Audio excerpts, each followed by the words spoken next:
드디어 우리가 미국을 떠나서 중국으로 갑니다. 중국에 대해서는 이미 여러분들이 너무나 상식적으로 우리가 뭐 한국 사람들은 거의 다 중국에 대해서 웬만큼 기초지식은 다 있지요. 그래서 어떻게 들으면은 좀 따분할 수도 있는 대목도 있지만은 제가 이번 이 강의를 통해서는 미국과 똑같이 그 역사와 그 명성지 그리고 그 문학인들 또 이제 공자를 비롯한 사상가 이런 걸 다 통틀어서 역사학자까지 통틀어서 훨씬 더 오히려 다양한 인물들이 나오는 그런 강의를 다 구성하고 있습니다. 그래서 아마 여러분들 들으시면은 대단히 앞으로 글 쓰는 데 도움이 될 거고 특히 동양의 고전을 완전히 다시 재복습하는 시간이 될 것 같습니다. 먼저 중국 문학경 제1강으로 중국의 지리와 역사를 개관하는 시간을 갖도록 하겠습니다. 이건 이제 전국 인민대표대회가 소집되는 인민대회당. 그래서 이제 그 사회주의 국가에서 인민대회당 가는 건 이건 우리나라로 치면 국회나 마찬가지입니다. 중국 국회의사당입니다. 여러분 이제 뉴스 보시면 이 건물이 자주 나와요. 나온 중에 특히 요 건물. 이게 이제 바로 국회의사당 본관 회의실이 되는 거죠. 여기서 이제 인민대표회의거든 여기서 다 열립니다. 여기서 국회의사당입니다. 우리식으로 말하면. 나머지는 이제 부속 건물이죠. 이게 바로 본관 건물입니다. 그 회의가 열리는 건물입니다. 자, 이게 이제 바로 그 건물 앞에 선 국기죠. 이게 국기입니다.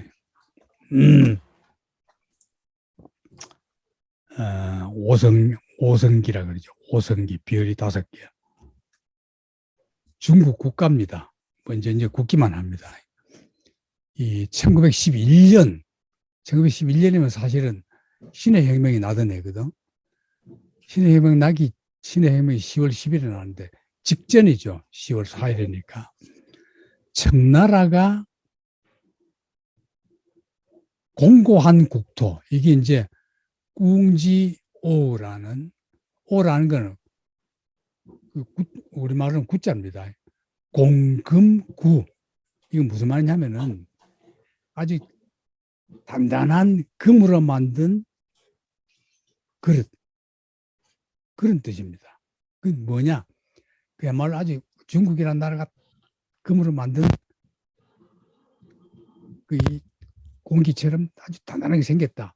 그런 뜻으로 지은 게 바로 이제 중국 국가가 처음 만든, 역사 이래 처음 만든 국가가 공금구라는 이런 노래였는데, 이 작사자는 엄복입니다. 엄복. 엄복은 여러분 아마 그 동양사를 조금만 배우면은 뭐 책에 다 봤을 텐데, 엄복 정도는 여러분 이름 알아두세요. 이건 뭐냐면은 중국의 대단한 계몽사상가, 다윈의 종의기원부터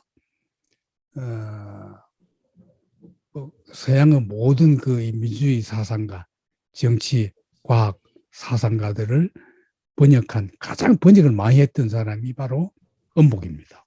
이 엄복이 이 작사를 했습니다. 엄복하면 여러분들은 그냥 오늘은 북경대학 총장, 그 당시는 북경대학 교육해가지고 교장이라고 그랬어요. 초대 북경대학 총장이 지낸 중국의 상당한 지식인 사상가였다. 계몽운동가였다. 그렇게 생각하면 됩니다. 이걸 만들었는데 이제 바로 그 선문이 쌍십절에 혁명을 일으켜가지고 청나라 정부가 자꾸 흔들리다가 나중에는 이제 청왕조가 끝나잖아요. 군부가 들었었지만은 그 뒤에 여러 노래들이 출연했어요. 이건 뭐 다 알 필요도 없습니다. 지금 중국 대륙에서 부르고 있는 국가는 1949년 9월 27일 의용군 행진곡. 여러분 이번 이야기 하면서 제가 이 중국 간체자를 자꾸 쓸 거거든요. 왜냐하면 제가 그냥 다 찾기 귀찮아가지고 중국 홈페이지에서 그대로 따와요. 왜 중국 홈페이지에서 따오느냐. 여러분 중국 여행 가면 앞으로 도로간판이나 뭐나 다 이런 글자 씁니다. 몰라요. 이번 강의 잘 들으시면은 이런 간체자를 알아가지고 중국 여행 가면 다 간판 다 읽을 수 있을 겁니다. 이게 오를 의자입니다. 군자도 이렇게 쓰고 군인이라는 군자 이렇게 쓰고 행진이라는 나아갈 진자 이렇게 써버립니다. 얼마나 편해요. 내 주장은 그냥 우리도 다 이제 쟤를 따라 써야 된다. 뭐 그렇게 복잡하게 한번 다 배우느냐. 이게 내 주장입니다. 이걸 배우면 그러면 옛날 글자 모르지 않느냐. 이걸 알면 옛날 글자 보면 저절로 알게 돼요. 참 잘 만든 글자입니다. 중국의 석학들이 모여서 만들었거든. 옛날 글자의 원형을 그대로 살리면서 가장 간편하게 만든 게 간체자. 지금 중국에서 쓰고 있는 문자죠. 이걸 이제 채택했다. 그럼 이게 이제 1949년은 어떤 해입니까? 일본이 이제 침략을 해서 전쟁을 하다가 1945년에 일본이 물러갔죠. 물러간 뒤에는 모택동과 장개석이 대립해서 우리나라 남북한처럼 전쟁하다가 장개석이 쫓겨갑니다. 완전히 쫓겨가서 천안문 광장에서 중화인민공화국을 선언한 것이 1949년 10월 1일입니다. 9월 27일 때면 이미 모택동이 승리를 확신하고 국기를 만들 때가 된 거예요. 국가 기본 틀을 만들 때가 된 겁니다. 이래서 이날 회의에서 국가로 채택한 것이 바로 의용군 행진곡이다 이런 겁니다. 그럼 이 가사는 누가 썼느냐? 그게 텐한이란 전자죠. 이건 한나라 한자입니다. 텐한. 한자 그 복잡한 거 이래 안 쓰고 이렇게 쓰는 거 얼마나 간단해요. 텐한의 의용군 행진곡. 이 텐한이 쓴 시에다가 작곡가는 네얼. 이게 이제 귀의자입니다. 네얼. 이건 섭자예요, 섭자. 23세 요절했던 사람입니다. 텐한은 중국의 입센 극작가입니다. 극작가인데 엄청난 활동을 했어요. 입센보다 오히려 더 활동을 많이 한 사람입니다. 호남성 장사현 하면 여러분 딱 뭐 떠올라야 됩니까? 모택동 고향 같은 동양 사람이에요. 장사현 출생했습니다. 그 중국의 현은 크거든요. 우리나라 뭐 군하고 비교도 안 됩니다. 군 몇 개 합친 것만 해요. 현이. 본명은 수창이고 이게 목성 숫자를 이렇게 씁니다. 이 텐한이 들어간 학교가 고등학교, 그 중학교까지는 이제 중국에서 하고 도쿄 고등사범학교 들어갑니다. 고등사범은 알죠. 여러분 이제 적어도 도쿄 고등사범 하는 거 알아두세요. 일본이 근대화 교육을 할 때 이 독일, 영국, 프랑스 세 나라에서 좋은 점을 다 따오거든요. 그래 할 때 교육제도 중에서 상당 부분을 프랑스에서 따와요.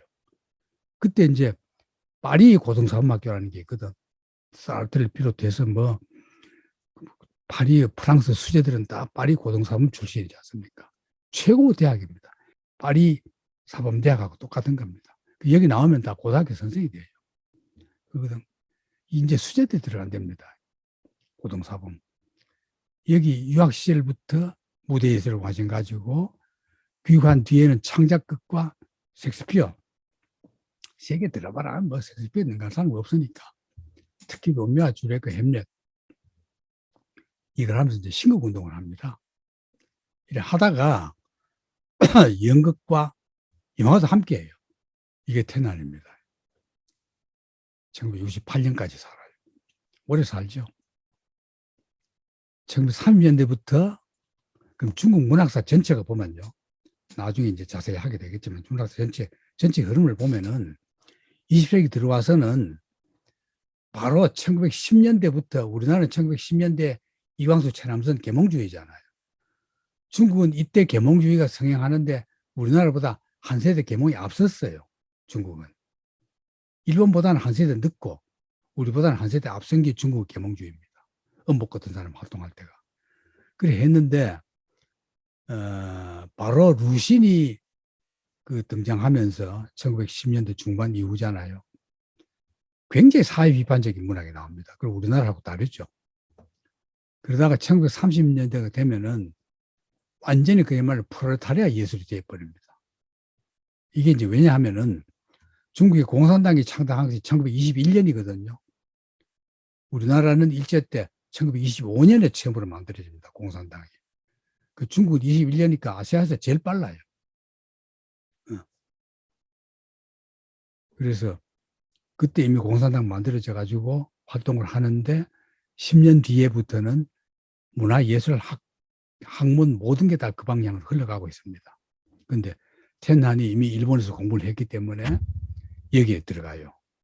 작가회명 집행위원이 됩니다. 그래서 혁혁한 항일 작품과 정치 활동을 겸한 문학의 거물이 되어버립니다. 49년 이후에는 이제 건국 이후죠. 건국 이후에도 그 명성과 지위가 그대로 유지돼요. 그래서 굉장히 정부의 감투를 많이 썼습니다. 모택동 밑에서. 그랬는데 이 문화대 혁명 때 4인방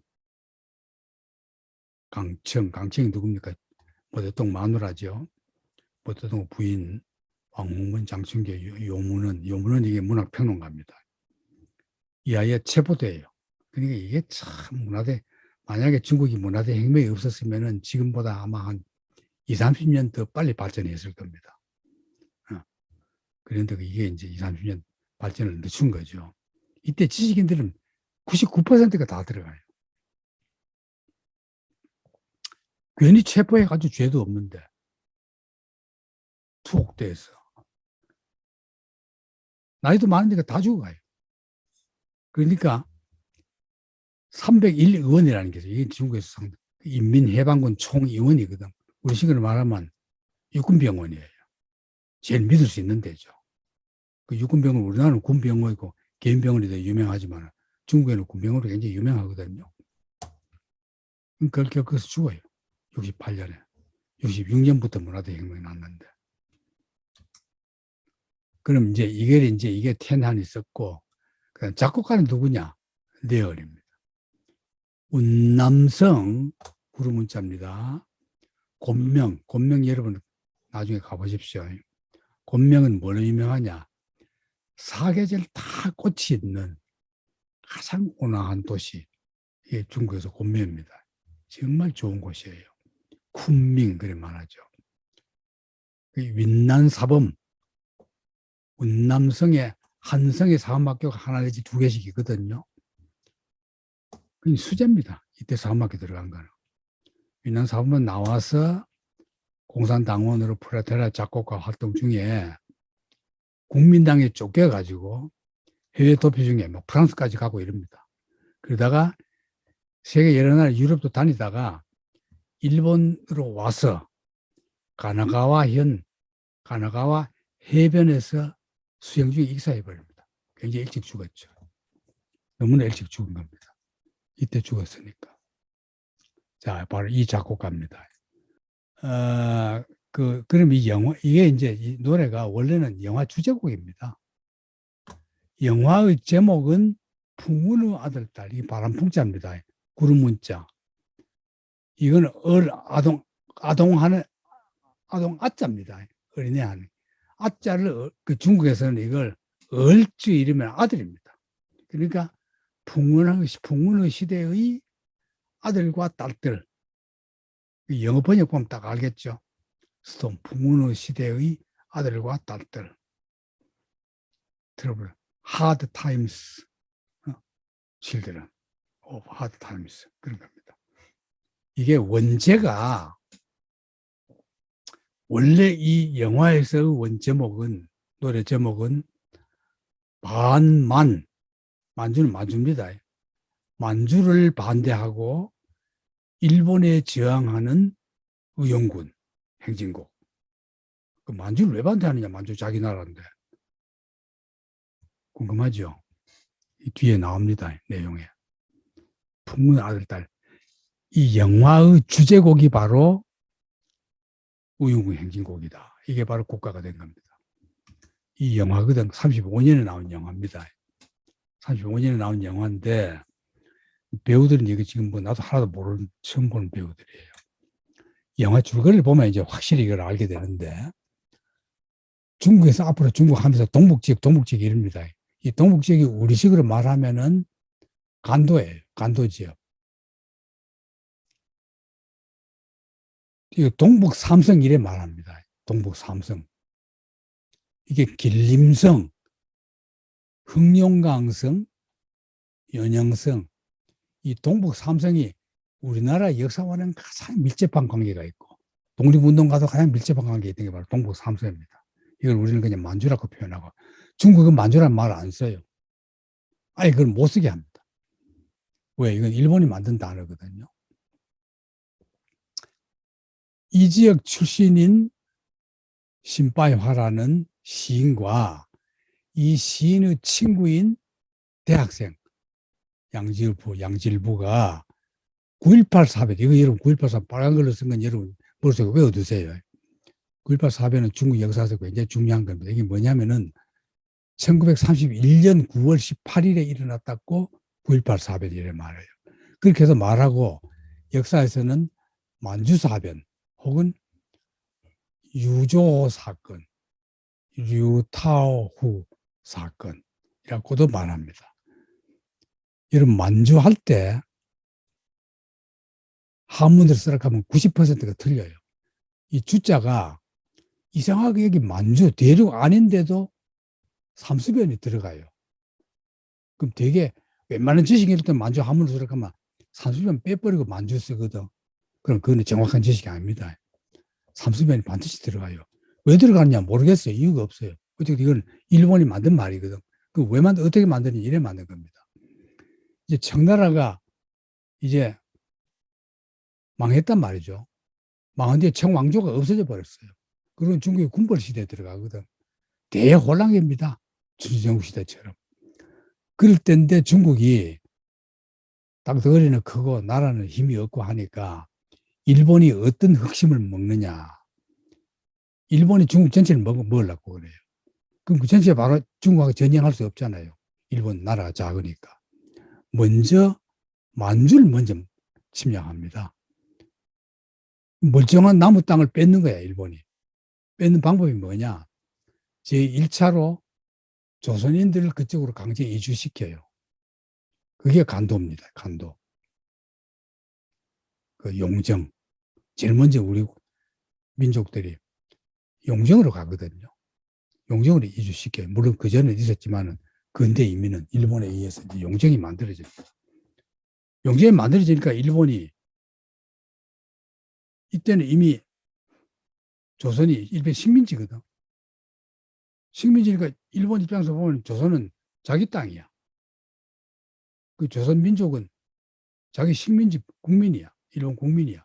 그럼 우리 국민이 여기 많이 산다는 핑계로 영사관을 만듭니다. 용정에다가. 근데 영사관 만들어 놓고는 안전을 위해서 안전을 도모하려면은 경찰이 있어야 된다 해서 경찰을 만듭니다. 거기에서 이제 모든 정보를 수집해 가지고 만주를 침략할 모략을 꾸미는 겁니다. 이게 바로 그 모략 꾸미다가 드디어 1931년 9월 18일에 유조호라는 부근으로 지나가는 철도 일본 열차가 폭파당해요. 자기들이 한 거죠, 가짜로.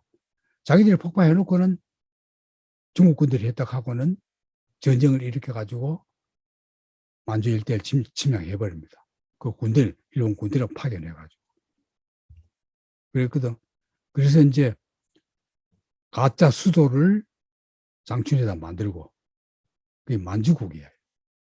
그게 이제 중국에서는 이제 가짜 위자, 위조, 위만주국, 이래 말하는데, 어쨌거나 만주국이라는 나라를 만들어가지고는 청나라 최후 황제, 부위, 어린애야. 절대 없는 어린애예요. 걔를 만주국 황제로 앉혀놓고는 일본이 이 청나라 그 안전을 자기들 도모해준다, 만주국 황제를. 우리가 옹호해준다 해가지고는 일본 군들이 주둔해버립니다. 이게 바로 발단이 된 게 9.18 사변이거든. 이게 난 뒤에 이제 동북 삼성이 다 뺏겨요. 길림성, 흑룡강성 다 뺏깁니다. 일본이 거기를 그냥 만주국 통괄 지역으로 딱 만들어가지고 자기들이 사실적으로 점령해버린 겁니다. 그래서 이때는 이게 그냥 험하게 뺏겨버린 거예요. 그래서 이제 이 시인과 대학생이 상해로 옵니다. 상해로 와서 그냥 막 대표적인 생활을 하는 거야. 돈은 많으니까. 대표 생활을 하는데 바로 자기들이 세들에 있는 둘이 다 세들에서 자취하고 있는 그 아래층이 과부와 딸 그런 생활 중에 어머니가 죽으니까 이 시인이 원고를 받아가지고 이 어린 딸을 진학시켜줘요. 그러니까 얘는 진학해가지고 소녀 간부단에 입단했습니다. 그런 동안에 부유한 미모한 여자 부인, 사부인. 이 여자가 시인을 사랑해가지고 둘이 이제 사랑에 빠집니다. 이미 자기 나라는 망해가는데, 이 만주국은 일본의 지배를 받고 있는데. 근데 대학생은 혁명활동 하다가 체포됐다가 석방된 뒤에 동북지역, 이제 말했던 그 만주국입니다. 자기 고향, 항일전선을 가버리고. 그 다음에 이 소녀는 가무단에 입단해가지고 전국 순회공연해요. 순회공연 하다가 칭다오에 가요. 칭다오, 청도, 산동성의 청도. 여기 가서 이제 공연을 하고 있는데 마침 이때 이 시인과 시인의 애인도 청도에 그냥 놀러 갔다가 참 세월 좋죠. 나라를 망해도 시인이라는 게. 놀러 갔다가 자기가 학비대 해준 얘가 공연한다 소리 듣고는 가서 공연을 보니까 공연 내용이 바로 빼앗긴 만주 땅 뺏으려고 응원군으로 가는 노래예요. 그래서 그걸 보고 자기도 이제 와가지고 정신 차립니다. 그런데다가 자기가 같은 방에 있던 친구, 대학생이 전쟁에 가담했다가 죽어요. 죽으니까 자기도 마음 바꿔가지고 다시 전쟁에 나가야 되겠다 하면서 전쟁에 나가면서 부르는 노래가 의용군 행진곡이란 말이에요. 이제 확실히 그 근거를 알게 됐죠. 이게 이제 영화입니다. 이 영화인데 이런 이제 극본을 쓴 거는 누구냐? 샤연이라는 이 극작가입니다. 완전히 극작가예요. 테난은 극작가거든. 극작가인데 극작가이자 테난도 시나리오 썼어요. 근데 테난은 이때 막 너무 위험해. 피신중에 이 시를 담배 은박지에 써서 샤연이가 넘겨줬어요. 그가 풍운을 따뜻한 대본을 말하자면 테난은 그냥 막 초고로 이제 풍운을 아들, 딸들 해가지고 대본을 써가지고 노래는 주제곡을 음악지에 써가지고 넘겼단 말이죠. 그랬는데 샤엔이 작곡을 해가지고 이 영화가 됐습니다. 샤엔은 항주 출생, 그 유명한 소주 항주 출생으로 공업학교, 염색과를 졸업한 뒤에 일본 규슈 명치전문학교 전기과를 나와서 유학 중에 마르크스주의, 중국에서는 마크스주의 이래 말합니다. 요래 표기예요. 마크스 하면 마크스라는 중국 사람 있나? 마르크스예요. 선문의 혁명 노선 지지하고 교육 후에 고리키의 어머니를 번역하고 공산당 입당하고 투철한 항일투쟁, 영화예술계의 대원로이자 행정관료 지냈고 문혁대 투옥됐다가 석방 후 복권돼 가지고도 명예를 그대로 누립니다. 그만큼 이건 또 유명한 하샤연이에요. 하연. 자, 이 의용군 행진곡은 전영화보, 띠엔닝화보입니다. 전영이라는 건 뭐냐? 우리식으로 말하면 영화예요. 영화 화보 뭐 그런 겁니다. 여기 이제 이 노래가 게재되고 음반까지 나와가지고 세계적으로 대유행이 됩니다. 이 노래가. 이때 이제 중국 사람들 기영문에 보면은 어디 갔더니 이 노래 나오더라. 어디 갔더니 이 노래 나오더라. 이걸 막 그 중국 세계에 퍼지는 화교들을 통해서 막 그 유행을 시킵니다. 그랬거든. 그런 노래야. 그러나 이미 30년대부터 유행이 됐으니까 이미 흘러간 옛 노래가 되어버린 거야. 그랬는데 이제 혁명 성공을 앞두고 국가 가사를 공개 모집이에요. 현상금 걸고. 근데 훌륭한 작품이 안 나와요. 자담을 개최했거든. 하는데 응모작이 다 그냥 마음에 안 들어. 그러니까 회의에서 막 별 의견이 다 나와요. 근데 특히 이제 주은내가 강력히 지지했다 그럽니다. 그래가지고 9월 25일에 논의하다가 결정을 못하고 이틀 뒤에 결정해서 인민정치협상회의, 아직 인민대표당 국회의원도 못 뽑은 상태거든. 아직 정부가 들어서지 않았기 때문에. 그냥 준비위원회 비슷한 거죠. 임시국회야. 거기서 이 노래를 국가로 하자 결정해버린 겁니다. 자, 이게 이제 이때 결정이 됐는데 49년에 문화대혁명 때 태난이 아까 숙청됐죠. 숙청할 이유도 없어요. 숙청되니까 동방호를 하자. 동방호는 모태동을 찬양한 노래거든. 이걸 국가로 사용합니다.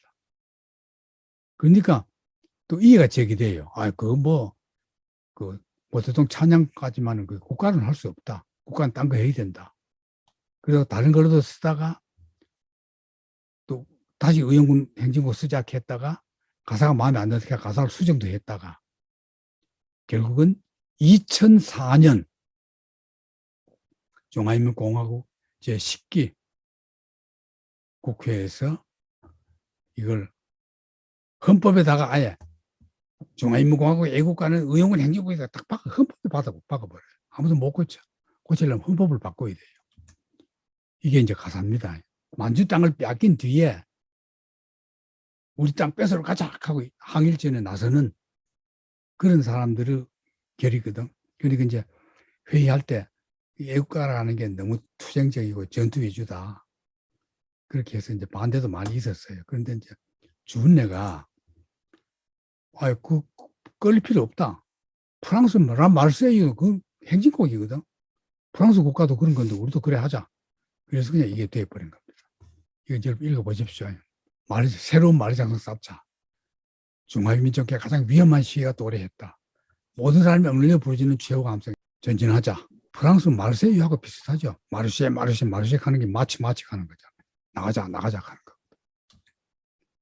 자, 이게 이제 10월 1일에 1949년 10월 1일에 이 나라가 섰단 말이죠. 영어로는 People's Republic of China. 56개 다민족 국가 중에서 한민족이 압도적이에요. 92%.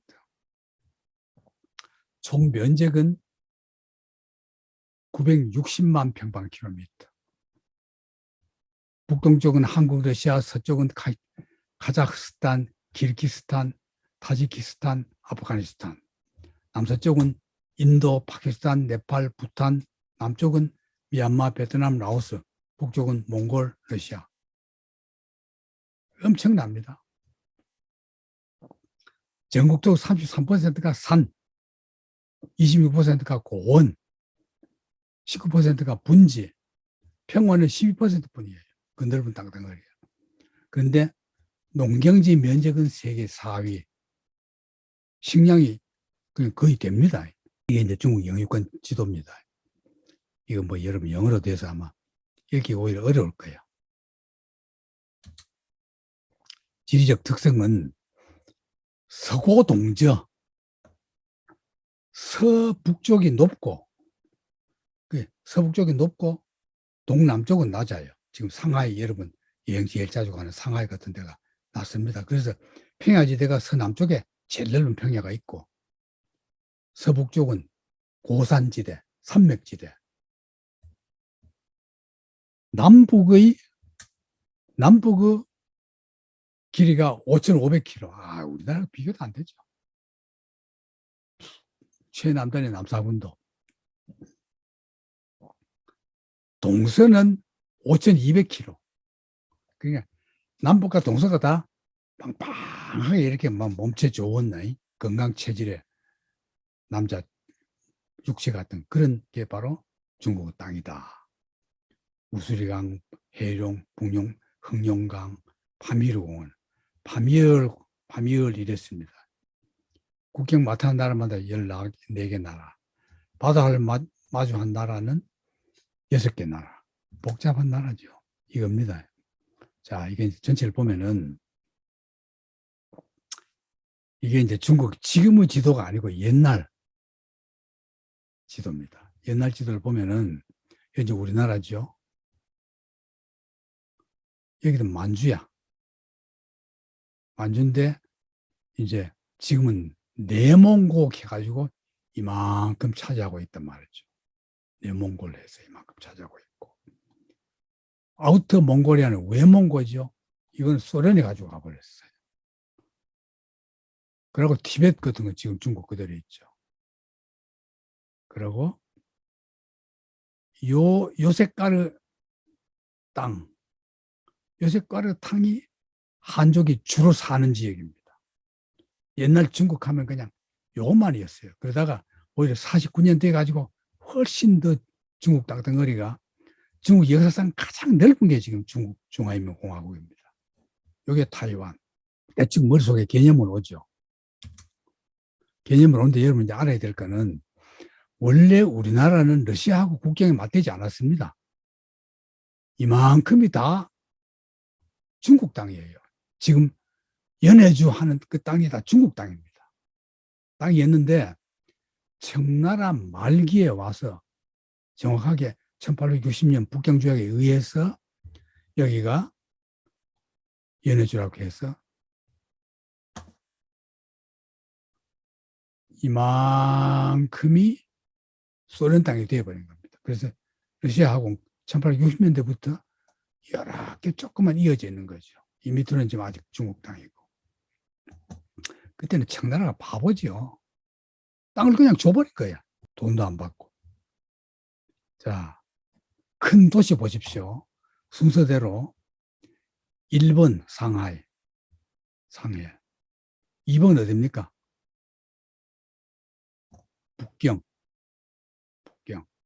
3번 광주, 여기입니다. 광주.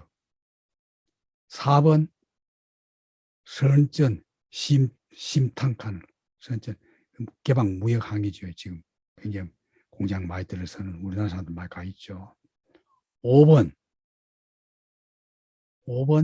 천진, 여기입니다. 6번 중경, 우리 임시정부 있었던데.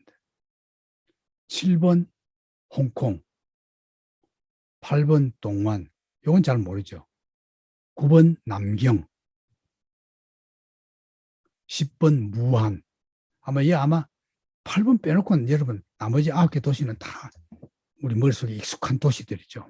23개성 자치구에 베이징 등 4개 직할시와 2개 특별행정구, 간숙성, 광동성, 귀주성, 연양성, 산동성, 산서성, 섬서성, 사천성, 안희성, 운남성, 강서성, 소성, 절강성, 길림성, 청해도, 복건성, 해남성, 하남성, 하북성, 흑룡강성, 호남, 호북, 타이완 23개. 타이완 빨간으로 써놨는데 중국의 지금 웬만한 역사들을 보면 다 22개 성이라고 그래요. 왜? 타이완은 독립된 나라를 봐버리는데 중국은 그게 같은 중국으로 봐가지고 한 성으로 보는 겁니다. 그 다음 자치주, 전부 소수민족입니다. 이건 나중에 자세히 다시 하게 됩니다. 그 다음 직할시가 4개, 북경, 상해, 중경, 천진 4개 직할시에다가 특별행정구, 홍콩, 마카오. 마카오도 지금 중국입니다. 그런데 홍콩은 완전히 반환됐고 마카오는 아직까지도 그대로 놔둔 거예요. 중국이 정책상 그런 겁니다. 그러나 다 중국 관할 하에 있는 거죠. 자, 이게 이제 지금의 중국 지도입니다. 요거는 이제 머릿속에 한꺼번에 다 넣을 수는 없고 대충 넣어두세요. 이게 우리나라거든. 압록강, 우리나라가 이제 용정이 길림성에 있잖아요. 백두산 가면 용정이 여기 좀 있거든. 여기서 이제 백두산 가는 거죠. 백두산 가는 건데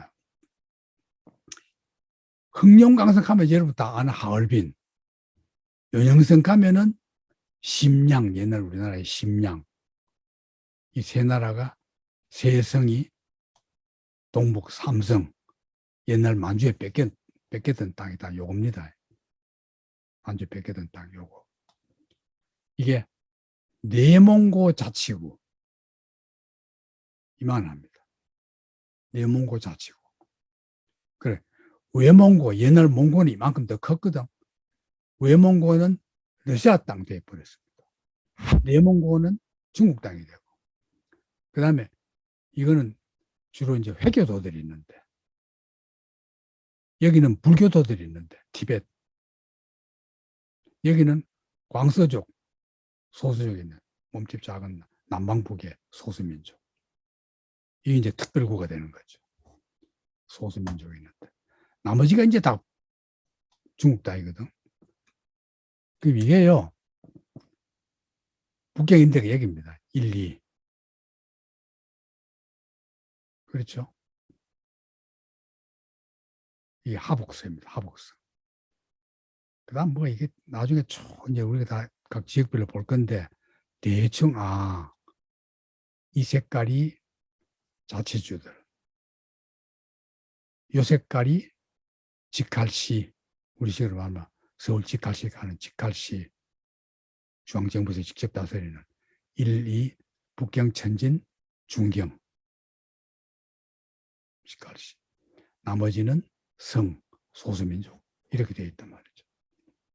요거는 홍콩과 마카오는 특별 행정구. 행정조직이 완전히 다르죠. 언어별로 보면은 이 색깔이 한어를 그대로 쓰는 겁니다. 중국말 표준어가 통하는 지역.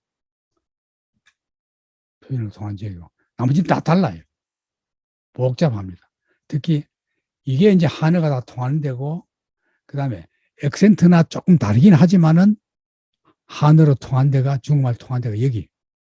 요 지역과 요 지역. 이게 한어로 통한 데입니다. 요까지가. 통하고, 그 이외에는 다 아예 어느 체계 자체가 달라버려요. 이게 기후로 본 거.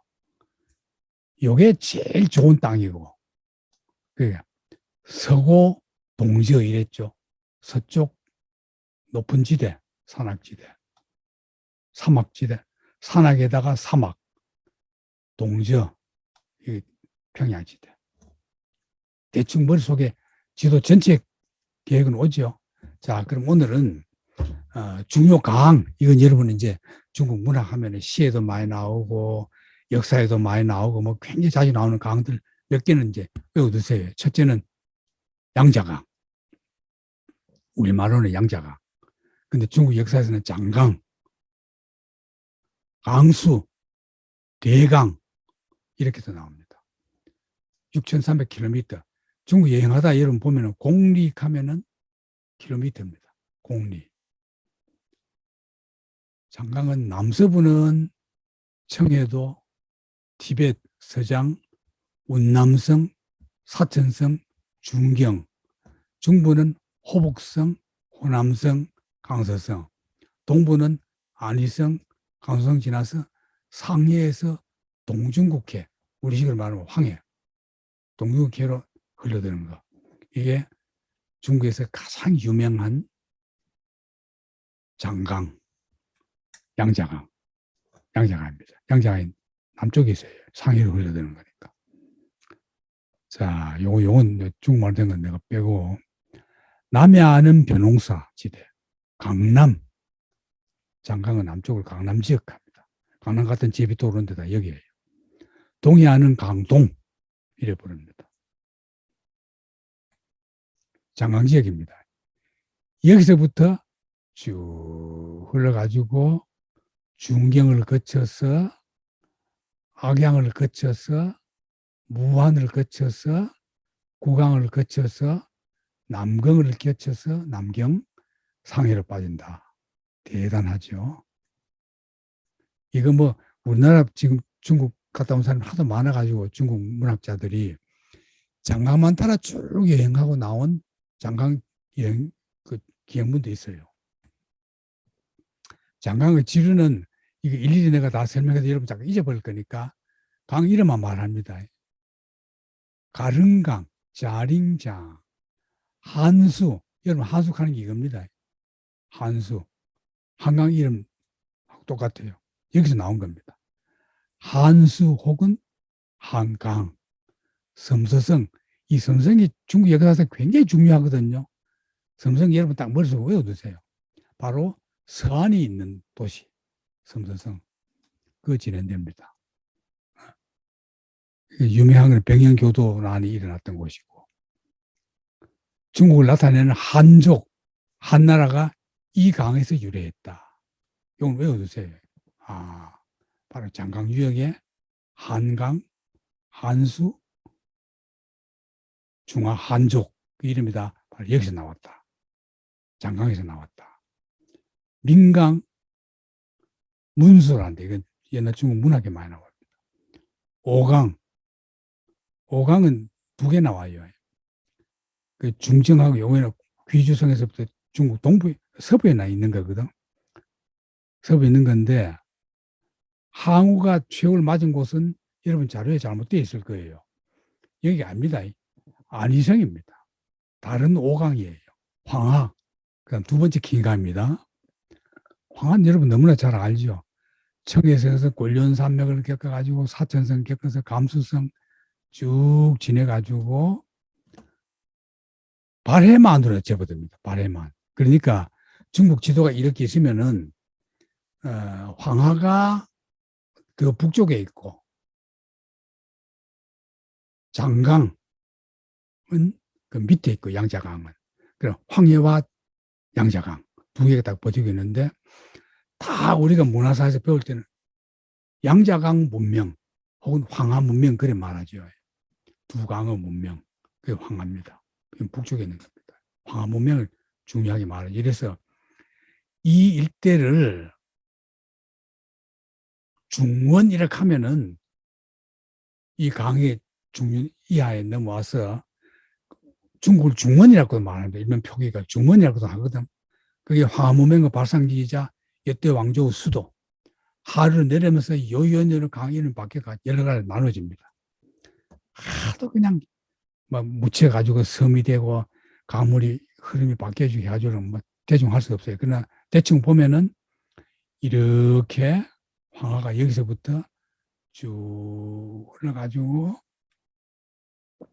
서안, 중국 역대 수도 서안 겪어서 제남을 거쳐서 발해만, 북경하고 가까워요. 그럼 발해만이거든. 이것이 우리가 보통 말하는 산동반도 하는 여기입니다. 산동반도 요 위에 쭉 들어간데 이걸 발해만입니다. 요 산동반도 밑에를 교주만이라 그래요. 교주만. 요 속 들어간 데를 교주만. 이게 황합니다. 양자강은 밑에 있는 거죠. 밑에서 상하이로 빠지는 거고. 황해는 발해만으로 빠지는 거고. 큰 차이가 나죠. 황하의 지리는 위허, 위수. 이거 중국 문학에 많이 나오죠. 이 위수가 지나가는 중요 도시가 함양, 지시왕 왕릉이 있었던데 서안 여기입니다. 낙하, 낙하에서는 낙양을 비롯한 얼리터 문화 이게 기원전 2100년부터 1500년까지의 공정화 도시 유적 이게 유명합니다. 얼리터 이건 나중에 자세히 나오니까 알아두세요. 하나라의 우왕이 이 위어 낙하 낙산 낙수에서 거북 껍질 그림 보고 음양사상의 효시인 태극과 팔개의 하도와 낙서를 그렸다. 이 강의 거북 껍질에 있는 그걸 보고 그렸다. 그 전설 강이 바로 낙하란 말이에요. 낙하 혹은 낙수 혹은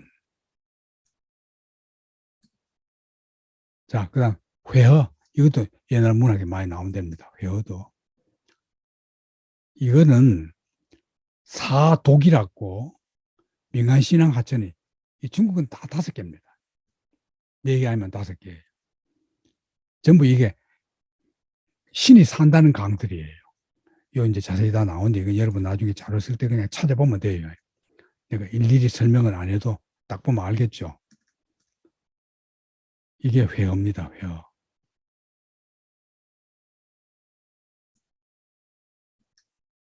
그다음 흥룡강 세 번째 강입니다. 흥룡강 이건 우리나라 역사하고 깊죠. 이 흥룡강은 중국에서는 흥룡강, 러시아 가면은 아모르강. 야, 이 참 그야말로 여기 한번 가보고 싶은데 난 이제 못 가봤어요. 아모르 지역 이제 러시아 쪽으로 넘어가면 이제 그때보다 아모르 강이거든. 이 러시아 민요도 아모르 강을 한 게 굉장히 많고 이거 아마 되게 이제 그 당시 러시아에서 그 추방당했던 사람들, 어? 러시아에서 추방당했던 유형 같은 사람들이 다 아모르 강 이쪽을 노래를 많이 하고 있습니다. 하브로크스에서 북동향해서 4,400여 킬로미터. 세계 10대 강에 포함되는 게 흥룡강입니다. 중요 지류에 이게 이제 우리나라 독립운동가들이 활동했던 송화강, 목단강, 훈강. 그러니까 이거는 이제 이쪽 이민족들이 사는 지역에 또 우수리강 이런 게 이제 흥룡강 지류들입니다. 이거거든. 흥룡강. 이렇게 발달해가지고 흐르면서 암물가 돼가지고 러시아로 넘어가 버린 거예요. 그 다음 주강. 운남성에서 나와서 운자 빠졌어요. 구름 운자. 광서 장족 자치주를 거쳐서 광동성에서 광주에서 남해로 유입됩니다. 중국 남해로. 2,400km. 강 상류별로는 이렇게 되어 있고 주요 지역은 이런 데가 있고 이건 별로 중요한 데 없어요. 이게 이제 주강. 이 남해 이쪽으로 빠져버립니다. 이쪽으로. 난창강. 이거는 중국 경계를 돌아서 태국을 거쳐서 월남으로 가는 겁니다. 월남으로 가서 그 남중국 해로 강이 흐르는 메콩강이에요. 중국에서는 난창강, 월남에서는 메콩강 이래 부르는 겁니다. 4,200km. 특히 이 강에는 상자부 불교와 티베트 불교, 라마교가 성행했던데 이게 이겁니다. 중국에서 발원해서 쭉 거쳐서 태국을 거쳐서 월남으로 가버리는 강. 그러니까 이거는 강 이름이 높은 산골을 흐르는 눈 녹은 물이 흐르는 강이다. 이런 뜻으로 아루짱부강, 세계 해발고도 최고 강, 서장고원지구에서 히말라야에서 발원해서 중국 경계를 지내가지고 인도 동북 아쌈, 방글라데시, 겐지스 강과 합류해서 벵골만으로 유입되면 총 길이는 3,800여 킬로미터. 아, 참. 뭐 우리로서는 상상이 안 돼. 저런 걸 우리 기억도 못 합니다. 누강은 서장공원 자치구에서 발원해서 미얀마로 흘러가는 거. 미얀마를 진입해서 인도양을 흐르는 거. 이게 누가? 요하. 이건 동요화와 서요화가 있습니다. 동요화와 서요화. 이 요하는 우리나라하고 관계가 깊죠. 발해로 유입됩니다. 발해만으로. 우리나라 동해로 유입되는 거죠. 서해로. 이거 요합니다. 이렇게 가다가 합쳐져서 발해만으로 유입된다 이 말이에요. 자, 그 다음 중국 산, 유명한 산. 이건 오악이거든. 동서남북, 그 다음 주황산이 있어요. 이게 오행하고 관계됩니다, 나중에. 다음 시간에 우리가 오행 같은 걸 하게 되는데, 오행하고 관계되니까 이게 이제 다 관계가 돼요. 태산, 동학입니다. 이게 오화급동산이야. 왜? 동해에서 해가 뜨니까 그게 제일 으뜸이야. 최고봉은 옥황봉. 이 산 이름도 다 범상치 않죠. 도교의 성지. 자, 그 다음 이게 태산입니다. 태산. 이게 산악지대잖아요. 서쪽은 높고 동남쪽은 낮고 평야지대고. 그 다음 서악, 화산. 서안에서 120km 떨어지는데 화양시. 이 태양이라는 양자를 이렇게 씁니다. 아주 험준하고 산이 험하니까 경치가 그렇게 좋대요. 도교의 명산. 산은요, 다 도교하고 깊은 관계가 있어요. 왜? 유교 같은 건 산에 안 가거든. 서당만 지면 돼요. 산기슭에다가. 화산. 그 다음에 우리말로는 형산, 중국말로는 흥산. 이거 남학입니다.